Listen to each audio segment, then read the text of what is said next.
Hello, hello. Let me know if you are taking the December SAT. That's the first thing I'm curious about. What are we all here for? I know this is a little bit last minute, but I haven't done one of these in a while and figured can't hurt to, I don't know, just check in, see if anyone has some questions that I've not managed to answer already at some point. Let's see. Can anyone chat? We'll just make sure that actually works. I'll pop it out.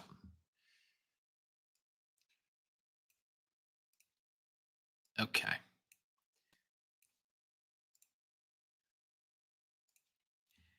And so if you are taking the December SAT, obviously that's this Saturday, so you don't have much time left. And you might be thinking, what should you be doing this week? Panic might be setting in.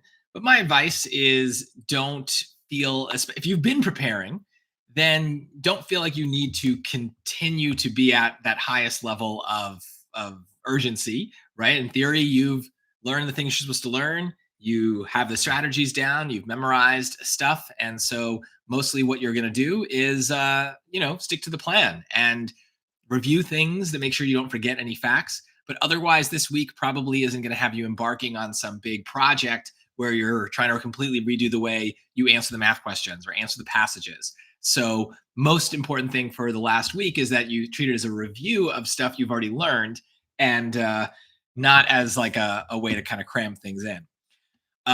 If you are, this might relate to Madison, your question, but if you have not done any preparation yet, then this is not a great time to start. You're a little late, but hopefully, you can still add some points. Hi, New Yorker. I don't know what the rest of your username is, but I always see your comments. So I love you too. You're really great at participating in the channel and all that. So thank you so much for that. But yeah, if you guys have questions, let me know that are, specific. But until then, I'll just kind of keep word vomiting a bunch of advice out. And mostly, yeah, today is Tuesday, so a little bit more prep today is good, and Wednesday and Thursday. But Friday, I don't think most of you should be studying. I think most of you should be relaxing and resting your brain, because the next day you're going to have a lot to do, and you don't want your brain to be all tired from cramming the night before. Go to bed early, make sure you have all your supplies, make sure your computer is charged, and you have your calculator and your pencils and your admission ticket, your ID and all that. Friday is definitely meant to be kind of a relaxed day. If you are preparing last minute, you're going to feel stressed, and stress is not good. I cannot speak Arabic. I can only speak English. I took 4 years of Spanish in high school. Alas, I don't really remember much besides a couple of key words, but English, I'm very good at English. That I can do. I still don't always get an 800 on the SAT reading, by the way. I'm very, very good at that, but still I do get things wrong occasionally. So it happens, 790, 780. And that kind of reminds me of a strategy that I feel like I respond to a lot of comments giving this advice.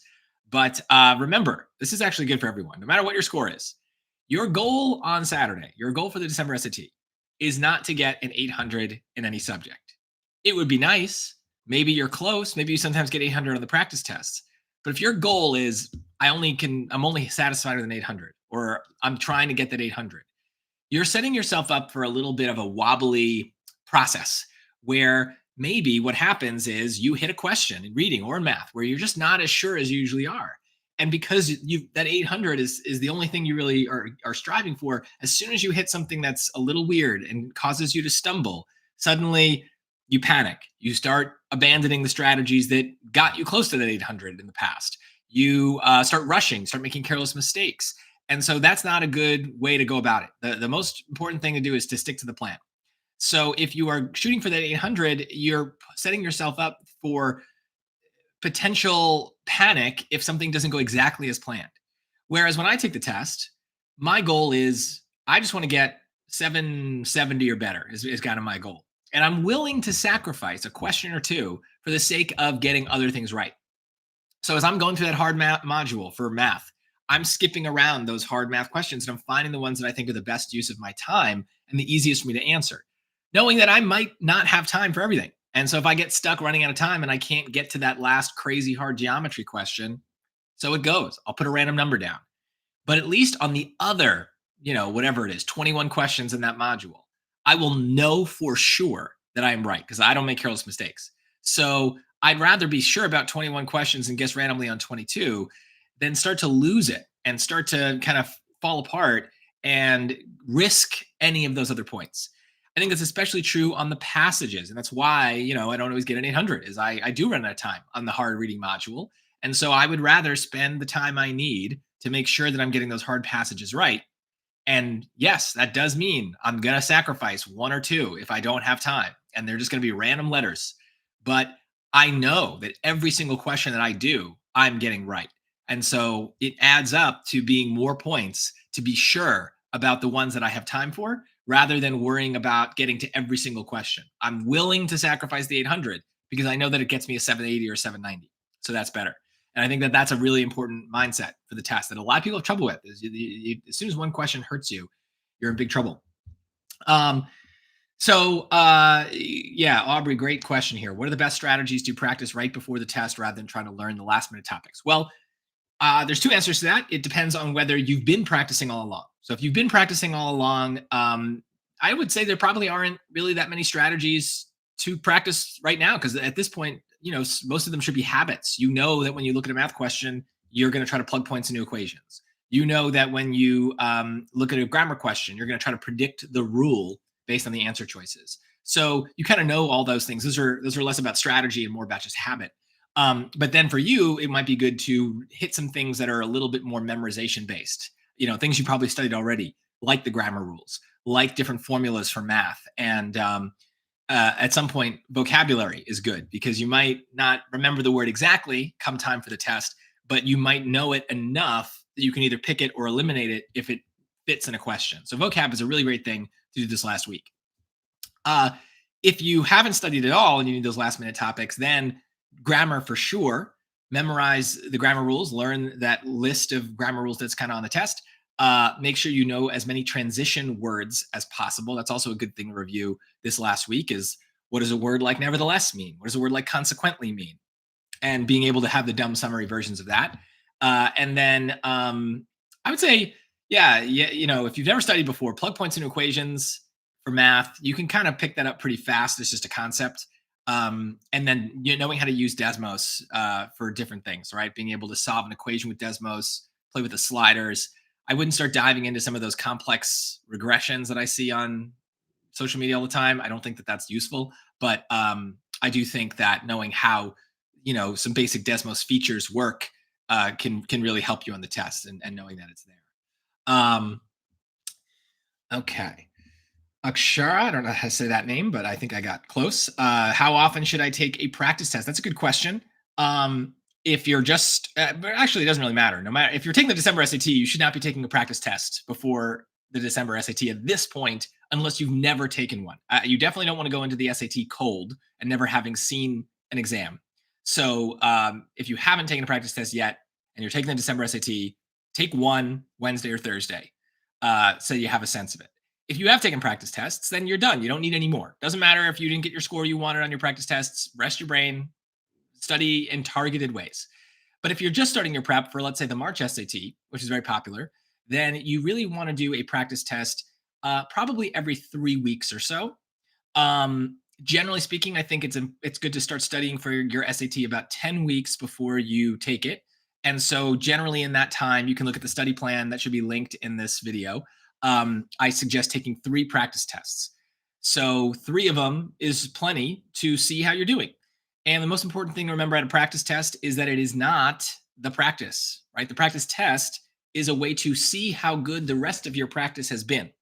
So you don't want the practice tests to be the main piece of your practice. They are a way to summarize what you've done. They are a way to see if you are implementing the strategies and if you know the material very well. So don't treat the practice test like the main thing. They are there to give us a little bit of a clue as to what our score might be, but they are not themselves the main practice. That's what the question bank is for. That's what the questions that I write are for, all the lessons I have on my membership and for free. So those are all good things. Zapped, I don't know if that's I'm saying it right, but should I grind hard math questions? The only things I get wrong in order to memorize the patterns processes for them. Well, yeah, you can grind them. But there is no pattern. There is no process, right? That's the whole point. That's what makes them hard. So this is another one of those misconceptions about the SAT is we think of it like a lot of the hard math classes we take in school, including calculus, where calculus is a lot of memorization of what we might call an algorithm, a step by step process, right? I don't remember calculus that well, but I remember things like u prime v plus v prime u. I think I'm butchering that, but like there's different processes for solving a derivative or something, right? Or taking an integral. That's very you do by hand, but it's still very memorizable in terms of steps. But the SAT hard math questions, you guys know, are not like that. And they find infinite ways to test the same basic topics. So the odds of you seeing a question that's identical to one you've already seen on the harder end is very slim. You're going to need to be flexible. So if you're going to grind the hard math questions, the thing to learn is not like, okay, in this case, this is what these steps are. First, I do this, then I do this, then I do this. It's how often can I plug points in equations? When should I make up my own numbers? When should I go to Desmos? When should I do by hand? What can I quickly translate some version, some word that they used into a more usable thing? For example, if they say that this parabola has a maximum, well, that's information that tells you that they have a vertex, but also that the vertex or the a value for that quadratic is negative, right? Because it's opening upside down. So those are things that they're not explicitly telling you, but you want to be able to pull out of the question. And so if you're going to grind math topics, I think for the most part, it's going to be trying to be flexible and learn how to be flexible. And you don't want to stare at a question ever and be like, what do I do? Things like plug points into equations are great because if you have points and you have equations, you just kind of plug them in and see what happens. Yeah, that's a good question. I would also say to that question is make sure the reason you're getting the hard ones wrong is that you are actually struggling with the hard ones. A lot of people get hard questions wrong because they're actually struggling with easy questions, but they just don't know it, right? So if you do a bunch of easy questions, right, from the question bank, if you get even one of those wrong, that's not great, right? I mean, why are you getting an easy question wrong? What fact don't you know? What careless mistake are you susceptible to? Because an easy question is just one little topic, right? It's one little atom of SAT material, right?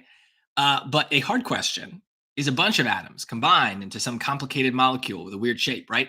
But if you don't know one of those things, it doesn't matter that you know the other nine.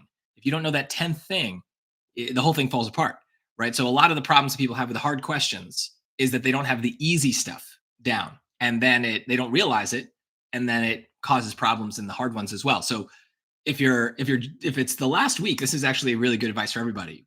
If you want to do something that's pretty low intensity but high value, go to the question bank and filter for just the easy math questions. Do all the topics, and then just do like 20, 50, 100 if you're ambitious, easy questions. And just see how fast can you go without making a mistake and without even doubting what you're doing. If you can go really fast through that and get none wrong, that's a really good sign. And I think that will actually help you on the hard ones in a way that seems, counterintuitive. But I think that's really good. Good advice I'm giving right here. All right, New Yorker. Let's see. Do I have any advice on pacing? I accidentally spent 5 minutes on one math question thinking that I was reaching the solution, but ended up missing like 5 questions, knew how to answer. So the first piece of advice, right, is when you get to number 15 in math in both sections, even the first module, my advice is stop going in order. Just look at 15 and just decide within 2 seconds, do you want to do it or do you want to skip it? And odds are you're still going to come back to it if you do skip it. It's not like you're giving up on the question. You're just going to choose the order for those hard ones in a way that best suits your particular strengths and weaknesses. So if you're looking at number 15 and it just seems like a hard, complicated geometry question, you're not that comfortable with geometry, just skip it. Go to 16, see what that's all about. It might not matter. It might mean that you end up coming back to number 15 anyway and solving it without any issue.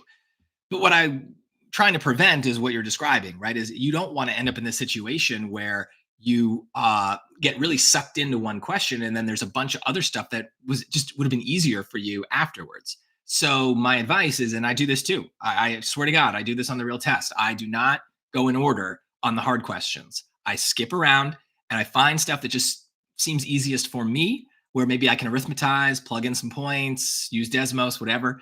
I just kind of go in the order that I feel will be easiest for me. I'm not thinking about it too hard. It's a lot of instinct. At this point, I know, New Yorker, you've done tons of questions. So you have a good instinct, I'm sure, as well, about what's going to be easy versus hard, time consuming versus quick, strategy based versus memorization or traditional algebra based. So you probably know. So just look at it and let your gut decide whether you want to do it or skip it. And then once you commit to a question, you probably need to commit to it. So that can happen. 5 minutes on a question is a lot, but I would say that some questions, even when I'm solving them correctly, will take me 3, maybe more minutes in math and certainly in reading because they are so difficult. So there isn't going to be a shortcut for everything. So you just got to know, like, okay, certain things take a long time.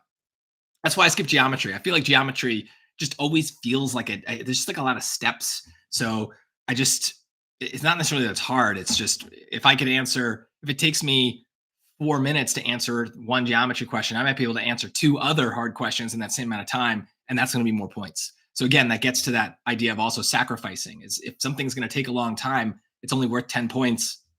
Why bother? Well, let me leave that for last. I want to get as many points as possible, for sure. So that's a good question. Feel free. Let me know if you have a follow up because as far as the 5 minutes thing, I think once you're committed, you're kind of locked in. But try not to, try not to get locked in a way that's gonna suck up 5 minutes. The other thing I'll say to that is I think a lot of people, not saying you, but a lot of people have this misconception that if you write something down, if you take the time to put it on scratch paper, that is slower and less efficient. But I think it's actually faster because I think what happens sometimes is we do something in our head or we skip a step and we miss it. And we have to go back and redo a bunch of steps because of that. So I say an extra second to write something down is usually worth whatever. It's an investment. And so sometimes if that's why it took you 5 minutes because you made a mistake, then you want to prevent that mistake as it's happening. Which one is better for colleges? 750 verbal, 750 math, or 700 verbal, 800 math? Doesn't matter. I would say if you're applying to like a math science major, maybe they care more about a higher math. But honestly, if you are, getting a 1500, I think you're in good shape, kind of no matter what. Very long username, Mo. I can't say that right, but I'm trying. Hey, Mr. Settele, I was wondering how to approach those really hard English info and ideas questions I always get in between 2 answers, but choose the wrong one. So on the hardest passage questions, when you're down 2 answers, it might be that they are nearly identical.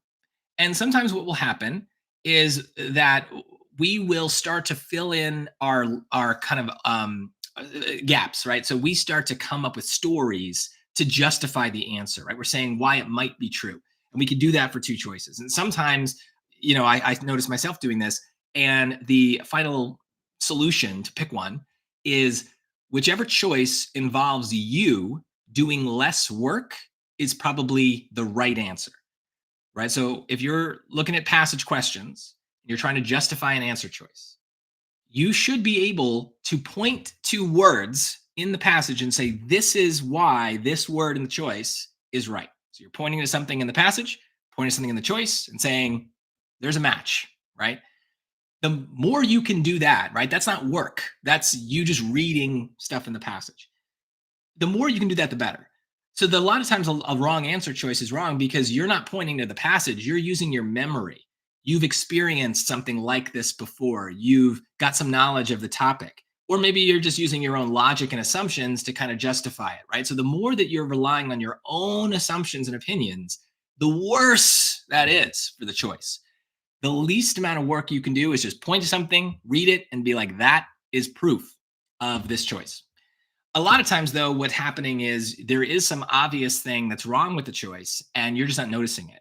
So that's where my lesson on the SAT traps is really, really good for passages. I think that's episode number, I want to say 6 or 7 of my strategy series, which I'm pretty sure is linked in this video. And that is hugely important. Sometimes a word like most is all it takes for a choice to be wrong.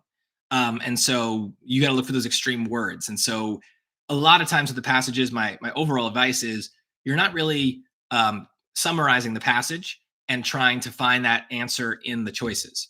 You're looking at the choices and then trying to see and trying to pick them apart and see if you can match them with the passage. So it's a different game. Your opinion of what the passage is about probably isn't going to be a choice. So you got to go with what they give you. And sometimes all it takes is one word for the choice to be wrong. And that's it. If you miss that one word, that could be it. And so a lot of times it really just comes down to making no assumptions and letting the choices tell you what to care about, and then going to the passage to back that up. Yeah, I got lots of great videos in that. I mean, I would just watch anything from the question bank that you think is hard, me explaining it, and you'll see exactly how I do it. And sometimes those ones where you were down to two choices, I was able to eliminate something really fast. I think you should take practice test 10 before the SAT? Nope. At this point, if you've taken a practice test already, then no. If you've never taken a practice test, then take one. But at this point, you really don't want to be taking practice tests this close to the real test. You just save your brain. It's not going to do you any good. It's not going to tell you anything you don't already know. Target certain topics that you've struggled with in the past. That is going to be better. And certainly no practice tests the night before the SAT. Ever, ever, ever. Scored 790 on September, and since then preparing for reading, and now I'm forgetting both. I'm assuming 790 math. Yeah, okay, there you go. I just read the next comment. Yes. So Neymar, it's super scoring. So it doesn't matter if you do worse in math. The 790 is locked in. So you're good. Don't worry about it. Like, obviously try to get at 800, but the 790 is locked in. So, if you forget some things, it's not a big deal. Just, try to fix that reading score if you can. But the math, the best thing about super scoring is, right, it locks in a score. So even a bad test, if it's half good, that'll save you. Yeah. 700 or 1500. Yes. Yeah.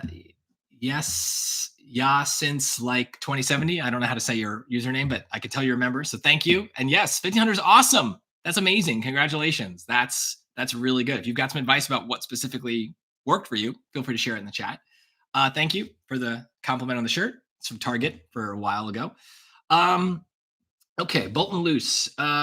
Scoring mid 1400s right now, currently around 760 plus in math and 650 in reading. How can I improve reading to 700s? Make sure the grammar is perfect. I say this in my videos about the scoring, and I'll put these in the chat here. Give me a sec. Okay, here. This is a very good playlist for just the pin message here. This is a very good playlist, even for this last week, for no matter where you are in your prep, just because it kind of really hits the idea that there are certain benchmarks that you want to hit on your way to higher scores. And especially to get 700 in reading, you really need grammar, transitions, and outlines to be mastered. It's very hard to stay above 700 in reading if you're getting any grammar, transition, or outline questions wrong. So those are the numbers like 15 to the end. Grammar, right, is you got to know the rules, and you got to kind of know some of the exceptions to the rules and ways that they, not really exceptions, but the ways that they try to trick you with the rules. Transitions, you got to know what every transition word basically means. There will be a few that are maybe ones you never encounter, and that's okay. But if you know 80 or 90% of them, then it shouldn't matter that there's a few that slip through. But that strategy and that process is something that's also masterable. And the outline is really just about following instructions. So if you just do what you're told and recognize where those traps happen, you should be able to lock those things in. Then it gets to the hard stuff. Vocab is always a bit of a wild card in reading because you don't know what words are going to show up in the test. And you can study 1,000 words and then have none of them show up in the test. So that sucks, but it's real. It's just the way it goes. But the more words you know, the less likely that is to happen. So this week is a good one to study vocab. You can use my website. I've got a word list there. And that can maybe save you 10 or 20 points if you see a word that happens to be on the test. And then the passages, my advice is, I think I kind of already alluded to this. Don't worry about getting an 100. If your goal was, what was it, 700? Yeah, 700s, right? You can get some questions wrong, and so it's okay to sacrifice. If you look at one of those like crazy long, hard reading passages and it's about some like economics topic that you're just like, I don't even understand what half these words mean. Don't do it. Just pick B and that's that. And if you magically have time to come back and try it, go for it. But like, don't waste time on something where you don't even think you have a good shot of getting it right, right? Remember, you have a 25% chance of guessing randomly and getting it right. So if you look at a question and you're like, the best I'm going to be able to do here is bring this to like a 33% chance by eliminating one answer. Why spend the time for that little gain? If you can get it to a 50-50, that's certainly better. Most of the time when I pick answers on hard reading passages, I'm at like 80 or 90% confidence. I'm pretty sure I'm right, but there's usually an element of like me understanding I maybe misread something or missed some idea. So, keeping that in mind, I'm always spending time on questions where I feel like I can get as close to 100% confidence as possible. And then if I run out of time on something that I knew would have been hard, like a graph question, so it goes. So you don't need to get to every question to get a good score. You just need to make sure that the ones that you're getting to, the ones that you're doing, you're getting right. So I think that's so important. I think it's so overlooked is like be prepared to guess randomly on a few things. But if you're getting everything that you're doing right, you will do really, really well. Really well. Okay. Aubrey has another question. Struggle with math questions that I don't know where to start. So, what's the best way to not panic and start to approach it? Plug points and equations. Yeah, I know it's not always an option, but you said your own answer is pretty good there, right? If it has points and has equations, then you're going to try to do that strategy. I would also say that a lot of times where it seems like it's not going to work, you can force it in, right? So, I'm always, every math question, this is good advice for everybody. Every math question, I am starting off asking myself the same two things in my head. Do I have points? Do I have equations? Do I have points? Do I have equations? If I have yes to both, plug the points in. If I have equations, but no points, maybe they gave me points in some other way. Did they mention X or Y intercepts? Because those are points that I can plug in, right, as zero. Did they talk about a point in terms of a story, right? Does the story give me a point?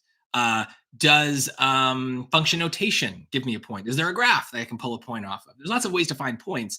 But finally, if none of them work, arithmetize is usually where we can make up our own points and work with numbers in that way. So I'm trying to find those points as much as I can.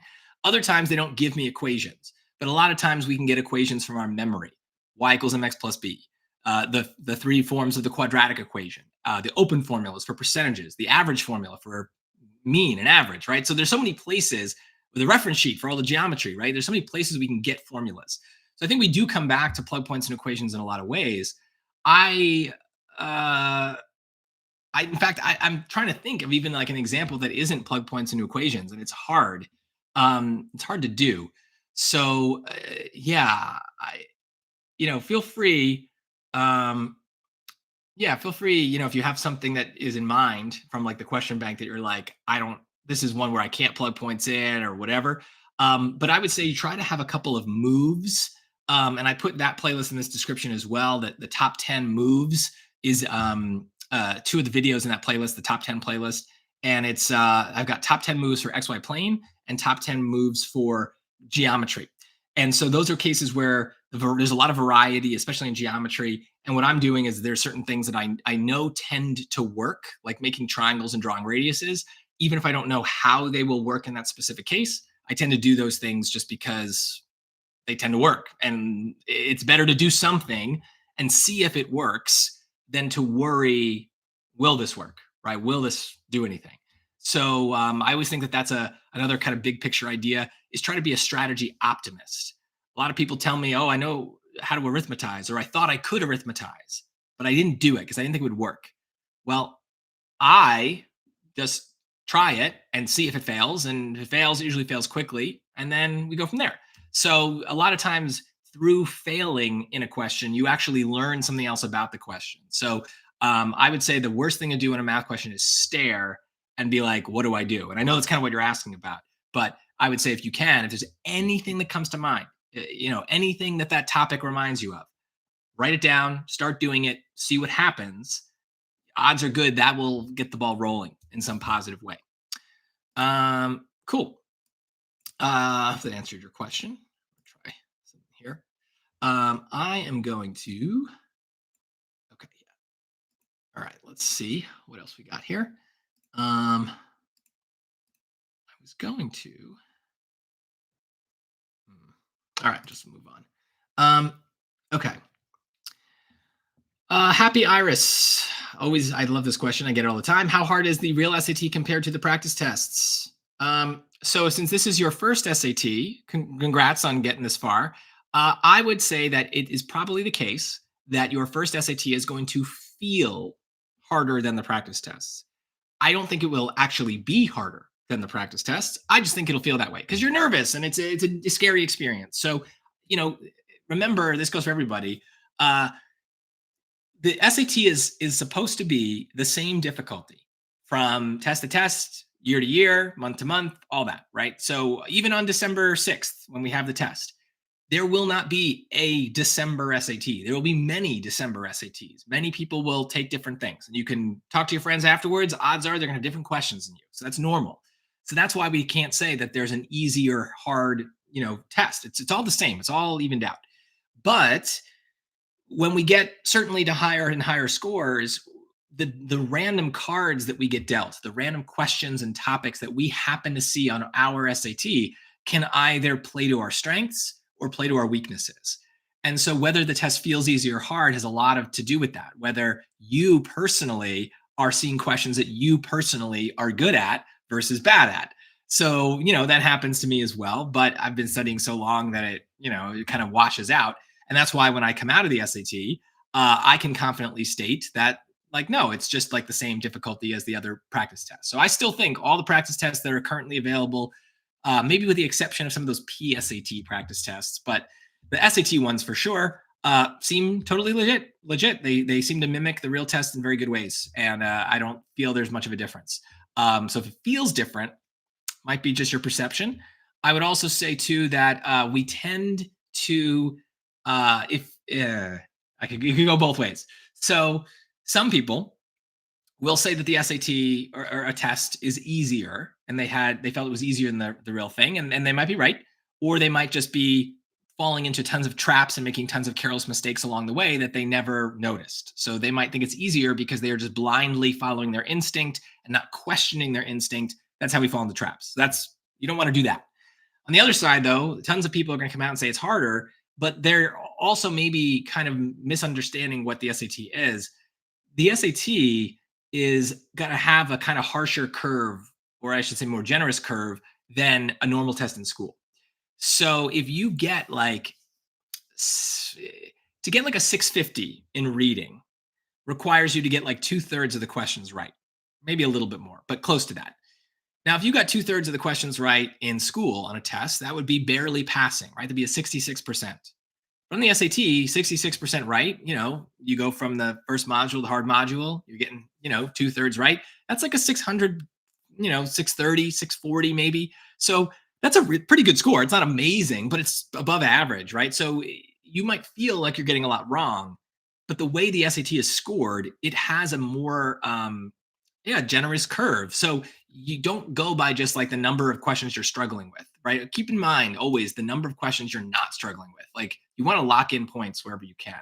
That's the real measure of difficulty, is like how many times you're able to prove your answers. The more you can, the better. The more you have proof, the better it's going to be. But like I said, I think it's going to be the same difficulty it always is. So, nothing to worry about. But if you perceive it differently, then yeah, just try to stay on target, stay on the plan. Lily, just want to say your videos always help me so much. Thank you for what you do. You're welcome. Thank you for watching. Guac Cowboy, I've seen you before. 660 my SAT English section. I've been getting 730, 750 in my practice test now after using your English strategies. Yep. Yeah. So, tips for not forgetting this for the real test. Like I keep saying, stick to the plan. The most common reason why people do worse on the real test than their practice test is they stop following the strategies that they were using for the practice tests. They come to the real test and suddenly it's like, oh, I'm second guessing everything. Don't do that. No matter how much it might pull you in that direction, do not change the plan. Whatever strategies you were using, use them. That's why, again, I say don't worry about finishing the hard modules. Take the time you need to get questions right. And if you have to sacrifice a few, not a big deal. But if you're getting things right for sure because you're sticking to the plan, that's better. The reason people abandon the plan is maybe their timing gets thrown off in the real test and they start rushing. And so when they start rushing, they're like, oh, I don't have time to write a summary. I don't have time to plug points into equations. I'm just moving on. And that will cause mistakes. I promise you, it will get you questions wrong that you were getting right. And the reason you were getting them right on the practice test was because of the strategies. So stick to it. Now, if you don't trust yourself to stick to the plan, remember, you get the scratch paper at the beginning of the test, right? So don't do anything to it until the test starts. But as soon as they the reading section starts and the clock starts ticking, on the top of your scratch paper, write down any notes for any section that you want to make sure that you do not forget. Right. So if you just need a reminder to write dumb summaries, just write dumb summary on the top of your scratch paper. If you're worried about math, I forget who had the question before, but right, if you're trying to think of what can I do when I'm stuck on a question, write plug points and equations, PPIE, on the top of your scratch paper during the reading section, right? They don't take that away. So now it's there, it's written down. And then when you do in an hour get to the math section, it's there. There's a little reminder. And so you've got that stuff down. You don't need to have, everything held in your brain. As soon as the test starts, that scratch paper is yours. And you can always ask for more if you want. But don't do anything though when you first sit down. Make sure they start the test because I don't want them thinking like you're cheating or something. So as soon as the test starts, scratch paper is fair game. Write down things that you want to make sure you don't forget, reading or math, and that way you've got it down. You don't have to worry about it. But yeah, my advice: stick to the plan. Uh, any tips to feel mentally sharp on test day? Sometimes my brain just feels all foggy and I can't think. Tyler Johnson. Yes, good question. My best piece of advice there is go to bed. Go to bed early on Friday. If you have trouble falling asleep because your schedule's all messed up, exercise is very good. Exercise wears me out. And so, go for a run, play, pick up basketball or something or whatever. And, try to get some calories burned and some energy burned. And that way you're, able to fall asleep a little earlier. I would also say, it's Tuesday. Start your better sleep schedule now.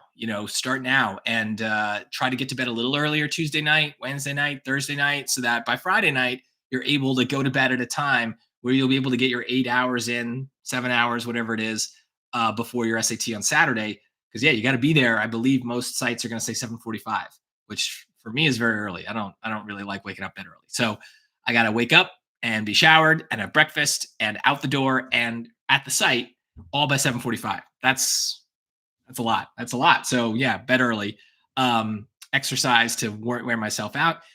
And then, I do caffeine. If you drink coffee, something like that, that's fine. But if you're getting the right amount of sleep, that's the biggest thing. And that's why people who say they can't focus during the passages, during the test, most of the time it's because you're not sleeping well and your brain hasn't had a rest. So that's really important. Yeah. So you might be, Tyler, you even know, like, has that been a problem in the past? Yeah. Um, I wish this allowed you to like reply to your own comments that I could see as I'm talking about your thing. Like if you have any other follow-ups, but I got to scroll around. Um, Thank you for your videos. It really helped. You're welcome. Currently on 1460, 1480. How to get to 1500. Get 2 more questions right.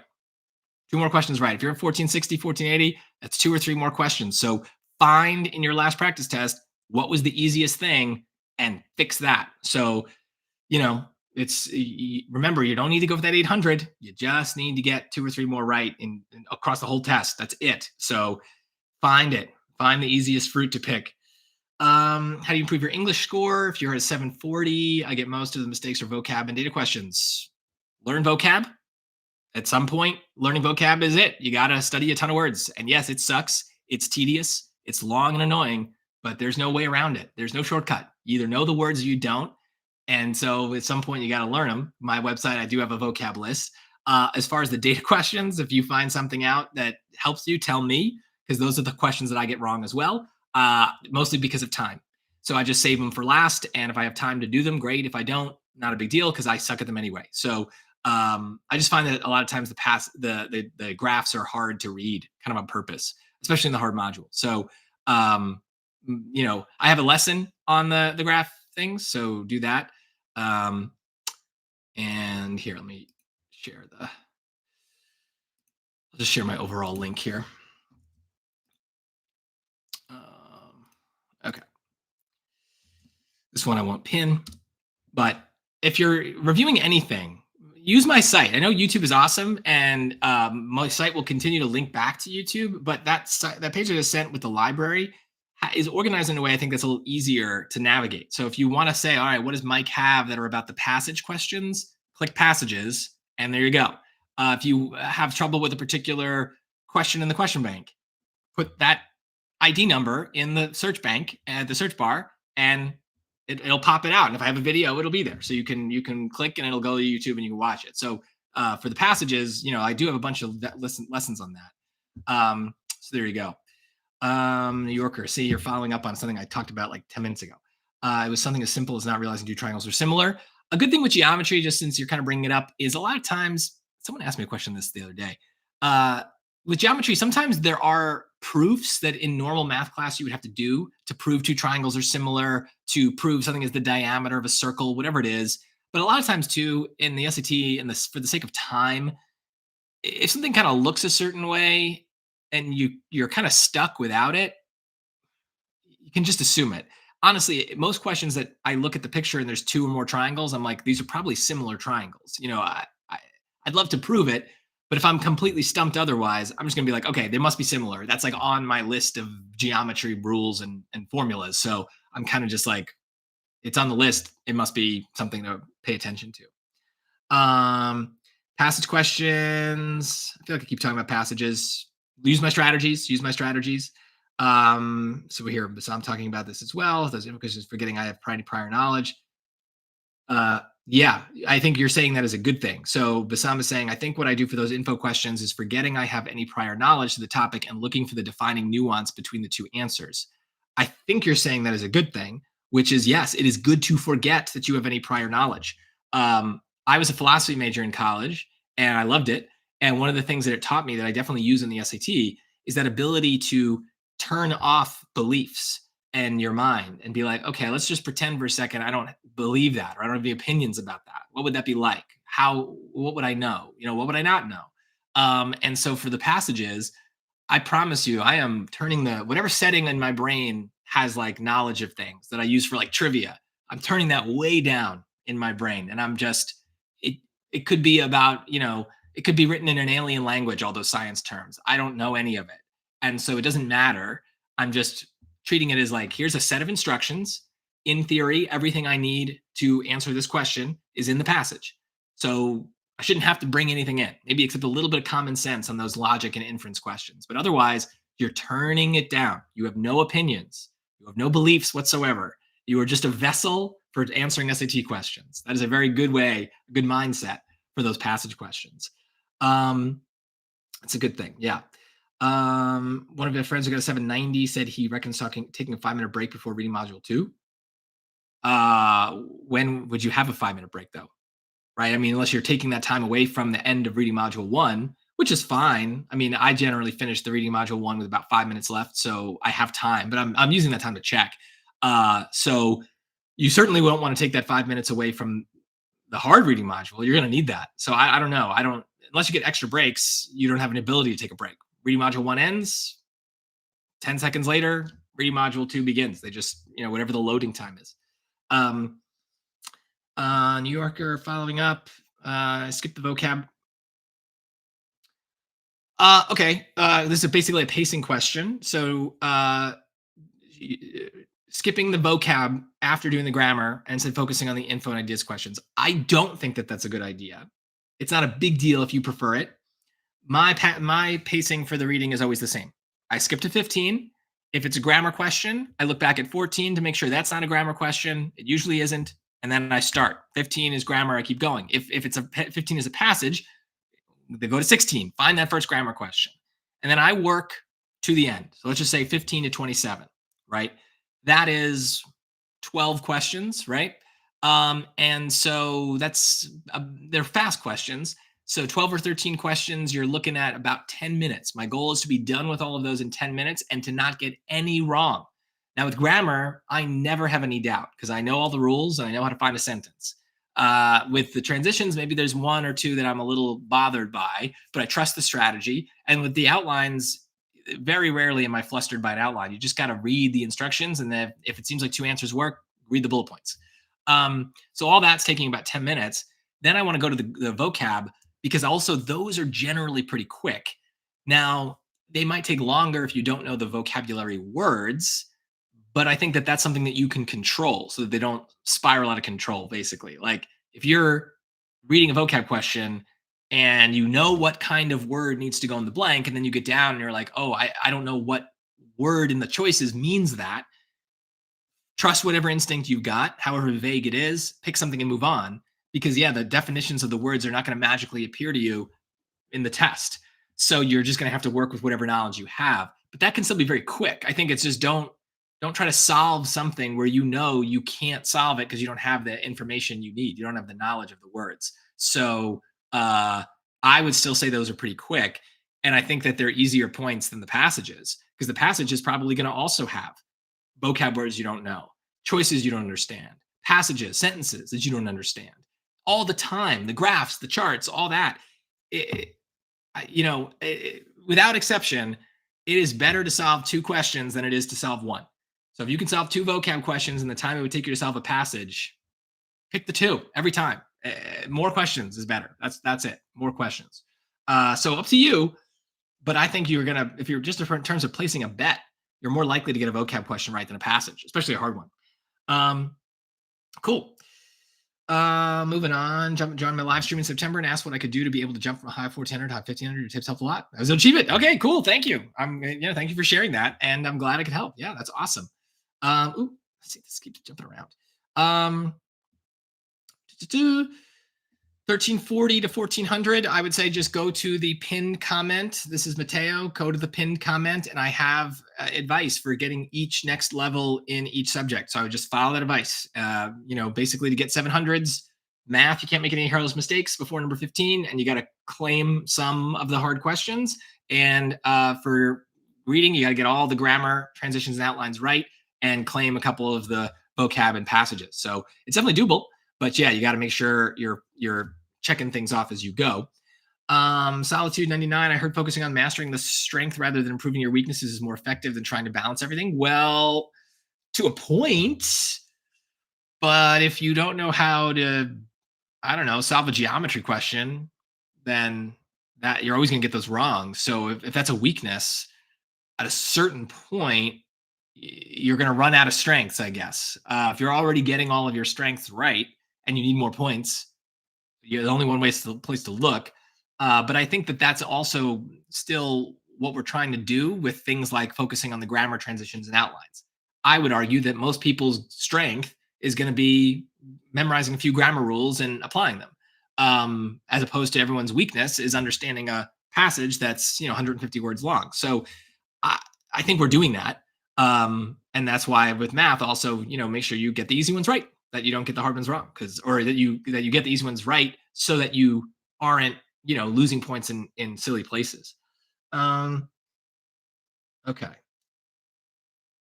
Ahmed, is 5 days enough to study from a base level if you've never studied before? I mean, the answer is no. I recommend 2 to 3 months for SAT prep to really improve the score. Now, you can still improve quite a bit in a couple days, but is it enough? No. Go to this playlist in the pin thing and do what you can to get the grammar memorized and learn some math strategies. Do the strategy playlist that's in this description and try to cover a bunch of different things, but it's gonna be a sprint. So that is gonna be hard. But I definitely recommend 2 to 3 months. So if you are on this live stream looking ahead past the December SAT, then March SAT, you can basically start that in early January and have plenty of time to study. So that would be fine. You can start now if you really want, but I would say, at least in the United States, you probably got finals and some holidays coming up. So it's okay. But January, certainly you want to be starting to have a plan for that March SAT. All right, when you go through the question bank for reading, I finished them within a minute 30. Yeah, okay. Okay, so Epic Gamer Gang, then why? And try to answer your own question. You can feel free to put it in here as well, but why are you doing different things on the practice tests versus the question bank? A minute 30 is really good. I mean, I can answer most questions from the passages in a minute 30, but some of them are harder. Some of them will take me 3 minutes, easily, and that's me doing it right. So that's pretty good. If what's going on in the real test? Is it that you're abandoning those same strategies? The nervousness is getting to you. Those would be the kinds of things to try to control. Because if you're doing it in a minute 30 and you're getting them right, that's the way to go. The main thing that we have working against us with the reading on the real test is that that hard math module is very dense, right? So it's got a lot of hard questions. So you're just hitting, of the 10 passages, 8 of them will be what the College Board considers hard, and probably 4 of them would be what I consider hard. And so that's a lot, and that's where the timing really gets tough. So my advice is still the same. Do what you need to do to get them right, and don't worry about guessing randomly on a few. But I would also try to figure out why you're going from a minute and a half to much longer if it's the same overall difficulty of questions. That shouldn't happen. That's something is changing in your process. um New user. Is it better to try and learn new math right now or review my mistakes and redo them? Probably the latter, trying to review mistakes you've already made and you've already had some experience learning, especially if you're taking the SAT again later on next year in 2026. Then, you've got time to kind of hit some of those other new topics. But I would say that, yeah, like this week should be fairly, I guess, easy on the brain. So I think a lot of practice during these last few days should be, watching videos. So go to your practice test that you've taken, look at the questions you've gotten wrong, and then maybe watch my video on those things and see, like just very passively, like, okay, how is Mike doing this? Why isn't he struggling with this question? Um, and especially too, if you have saved your bookmarks for those practice tests, if you've been saving questions that you got right, but maybe had trouble with while you were taking the practice test, those would be good ones to look at again and see, like, why was I having trouble? Did I learn enough to not have trouble this next time? Right. And so if you are new to SAT prep, that's my, I'll say that is when you take practice tests, they have that little mark for review button that allows you to mark a question to review. And most people only use that for the test itself to go back to questions that they have extra time. That's fine, but that's not really what I would use it for. I would use it to mark any question where I haven't proven the answer quickly and confidently. And that way I am keeping track not just of things that I think I might get wrong, but also things where I think I might be able to improve, where I might have gone too slow. And especially since it's a practice test, I want to, for the real test, fix that and not go slow. So unfortunately, the Blue Book practice test app does not save those bookmarks. So you have to save them on your scratch paper and just write down, like, section one, I bookmarked, 17, 19, 20, 29, 27, 2, 4, whatever. And that way you have that as a record.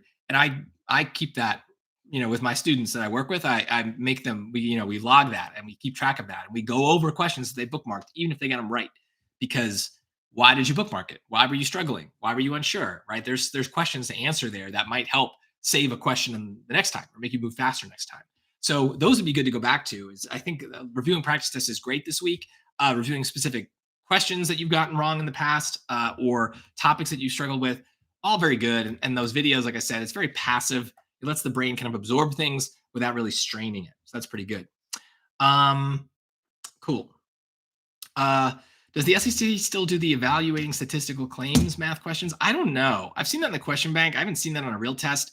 Basically, I think what you're referring to, Ankit, I think maybe that's the name I'm pulling out of that, is that probably when they're asking is like, when can you trust a survey to be accurate? Well, the simple answer is if it's a random sample, that's good. So if it comes up, that's probably all it'll come up. So I don't know. I don't have a good answer. It's in the question bank, but only like 4 questions. So I don't know what the deal is with that. Karamavas. Would you recommend skipping a reading question like some other tutors recommend? The whole idea behind it is that you get more time to focus on the other questions. Yes, I think you're just late to joining this stream, but I said that earlier and I completely agree. That's good advice. Is yes, don't do the questions, the passages in order. Don't ever skip any grammar transitions or outlines. Those you should know well enough that you're not skipping those. You're not saving those for later. You're able to answer every single thing, even if it's not a 100% correct answer or 100% confident answer. Grammar transitions, outlines, you're not skipping. You're doing all of those. But then when you get to the passages, yeah, skip around. Find something within 5 seconds that just looks decent and trust your gut to pick out good stuff and just do it in that particular order. And I think you'll be happier and I think you'll get more right. And if you end up having to guess randomly on a few because of time, who cares? No big deal. No big deal. So that is good advice. Can I like these comments? No, I wish I could. What's a good way to maximize reading score? I got a 730. It's pretty close to maximum. I feel like I need to get lucky. Yeah, well, unfortunately, that's not entirely wrong is sometimes we get lucky on what words we happen to get in the vocab questions because a couple of words we don't know can swing it 40 points. Other times, we get some passages where we just happen to understand intuitively what's going on. That's great. But there is a little bit of luck involved. I would say the luck really kicks in when you get to that like 770 number. For most people, you might need to study more vocab words to really get to that. But I think that that might be the place, depending on what you're getting wrong, that might be the place. So if TXQ9ZC, if you are getting things wrong because you don't know vocabulary words, yeah, it's time to just sit down and memorize a ton of words. No way around it. It's unavoidable. All right, back to Tyler here. Yeah, for my previous question, I meant that instead of checking over his reading, taking a break to be fully refreshed. I mean, I I think checking your work. I don't think checking your work should take that much brain power. It depends. It depends. Um, it really depends on, I think, how accurate you are. Like, I don't know. I just hesitate to say, turn your brain off for 5 minutes. It might be nice to do, but I don't know. We're thinking of all my students over all the years. The number of students who thought that they were perfectly accurate is pretty high. The number of students who were perfectly accurate is pretty low. So, you might think you're doing fine, but you never know if you're missing something. So, I don't know. It's a risk. It's a risk. If you think you're going to gain more points by doing the hard module with that 5 minute break, fine, but it's a cost benefit. The cost of that is that you might have one or two mistakes slip through in the first module that you could have prevented. So I don't know. Your call. Your call. It's a tough call. Back to Solitude 99. For the questions you don't know, you just figure out why you got that question wrong and how to not get it wrong next time. But your main focus should be mastering what you already know. Yeah, I don't know. I guess. I mean, if you know something in theory, you've already mastered it. So I don't know. I don't know. Worst enemy on the SAT is the stress pressure aside from College Board. Do you have any experience or advice on managing stress pressure? Good question. And I do want to catch some of this Knicks Celtics game. So we're looking to wrap up pretty soon. So that's maybe a good question to kind of start to do that with. The truth about nervousness, for me at least, is that it doesn't go away. Now, I'm not nervous in the SAT, but if I'm like talking in front of a big audience or something like that, I get nervous. I get like butterflies and sweaty palms and my throat goes dry and all that. So it's not a great feeling. And I've been doing that since I was your age. I was in Model UN in high school, and you would stand in front of the assembly or whatever and talk about your resolution and whatever. And even then I would get very nervous and you push through it. But as you get older, something like that wouldn't bother me anymore, but like, other things do. And so, you just keep pushing it and that nervousness doesn't really go away. But I think what I've realized is that it doesn't, that's never going to go away. So there's nothing you can do about it. I just have to feel that way. And it's an unpleasant feeling, but, things usually go better than you feel like they're going to go. And so you just kind of deal with it. And yeah, it means like, when I'm talking or whatever, I'm, taking little breaks for water to kind of rejuvenate my mouth a little bit. I'm not nervous right now, but I am thirsty. But I think that that's the reality of the SAT is, for a lot of people, you probably can't talk yourself out of being nervous, but you can just say, all right, I am going to be nervous, but I'm not going to let that affect me other than the ways it's going to, make me have butterflies or whatever. So that's why I always say stick to the plan. I think people get nervous and then think, okay, this isn't going well, or maybe I'm not right. Maybe this strategy won't work. And they start kind of coming up with excuses maybe to to wing it, to just do something different.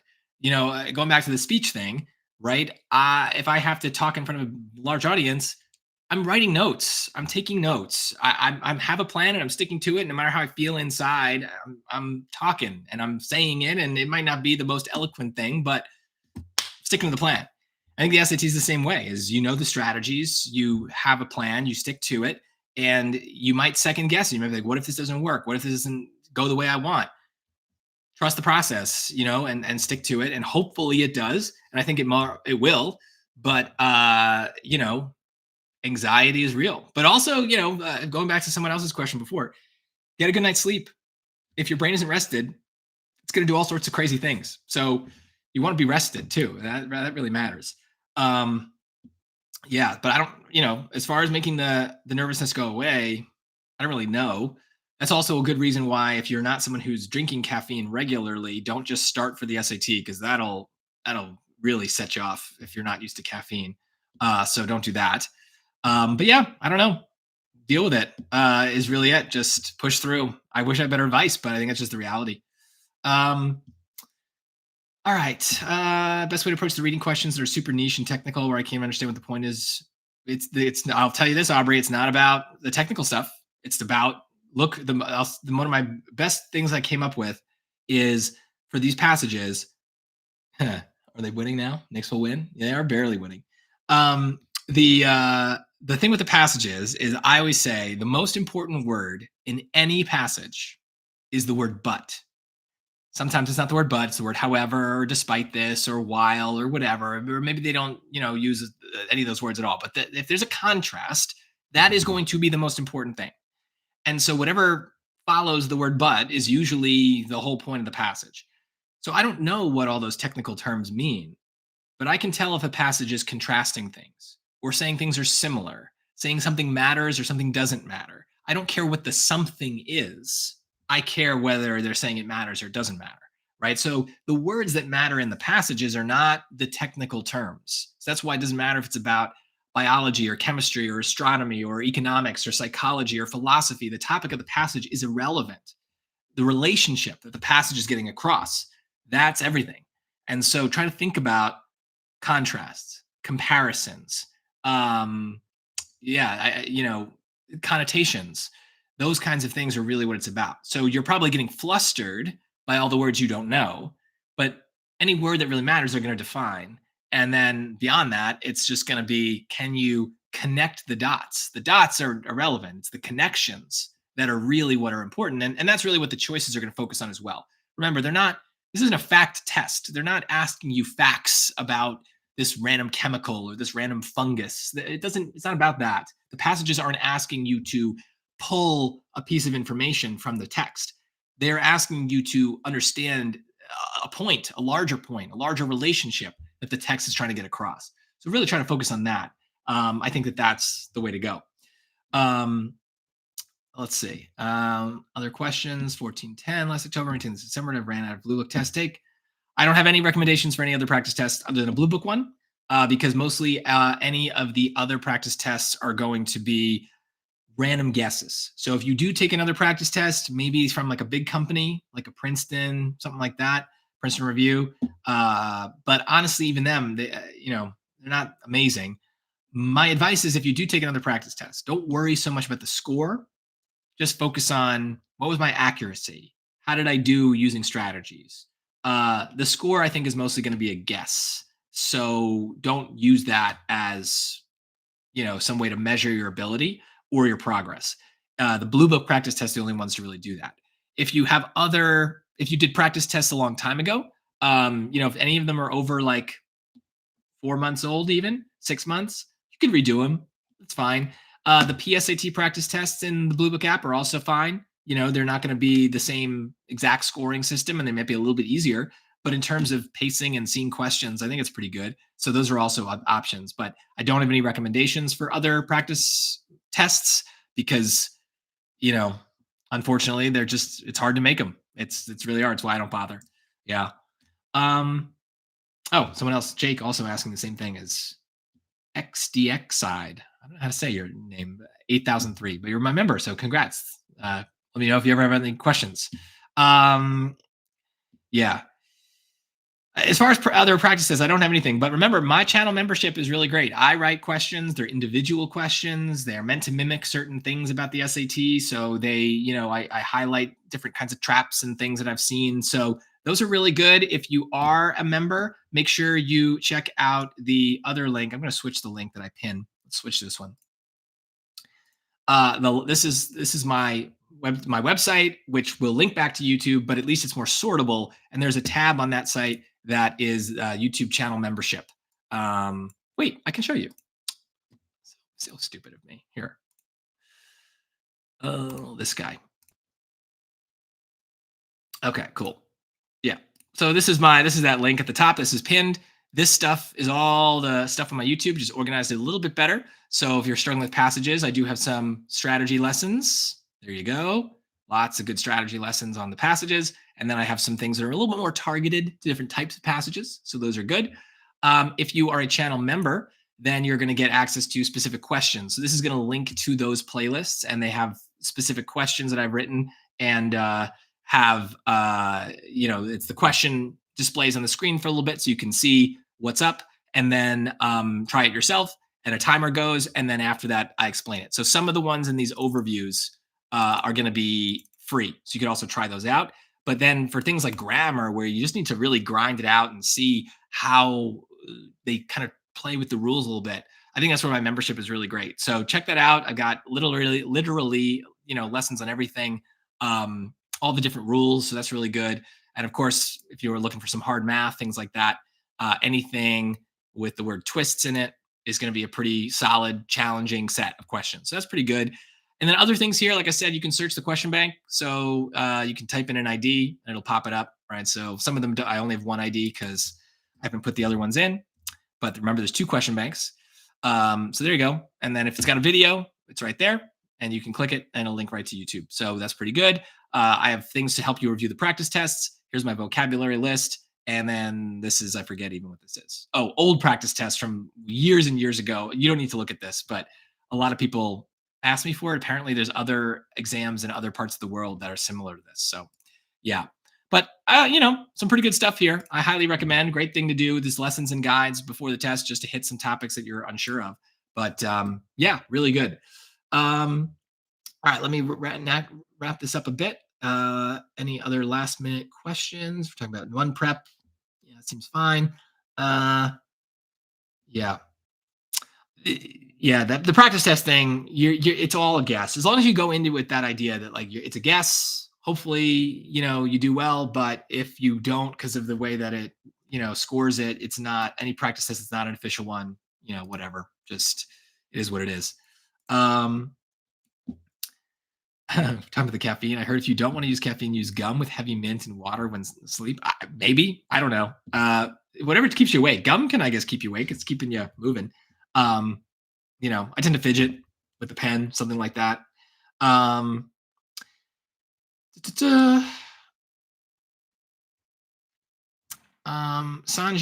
took the August SAT, got 640 on English and 750 on math, I'm assuming. How would I be able to bring my English and maintain my math? Well, the math is locked in, so that's pretty nice, but you probably have some hard questions that you're missing. So hopefully from the practice tests, you've seen that there are certain topics that maybe you can work on. With the English, I'd say just kind of go back to this live stream and hit different things that I've been saying all along. The other link that I have, it's in here as well. This playlist here, how to score X. I don't know if it's showing up or if my head's in the way. There it is. How to score X. That's pretty good. If you're looking to get from 600 to 700, there's some certain things you need to do. In order to get 700 in reading in English, you need to have the grammar, transitions, and outlines perfect. I just really don't see any other way. So that's easy. If you can't do that, then it's going to make everything else harder. The passages don't get easier. So it's got to really be that. Cool. Yeah, I'll end on this question from Kenshin's Bread. I understand most English concepts well, but logical connections, I'm assuming you're saying here. Any advice? With the logic ones, I would definitely watch the video on that. That's under passages. And second from the bottom. The thing with logic is you do have to bring in outside information, which can feel bad. But that is not something that is wrong on these, right? It's a logic thing. So a lot of it is kind of common sense. or I don't want you to dismiss it, but like the point is, if you understand the passage, it's leading in a place where basic logic and common sense will take you.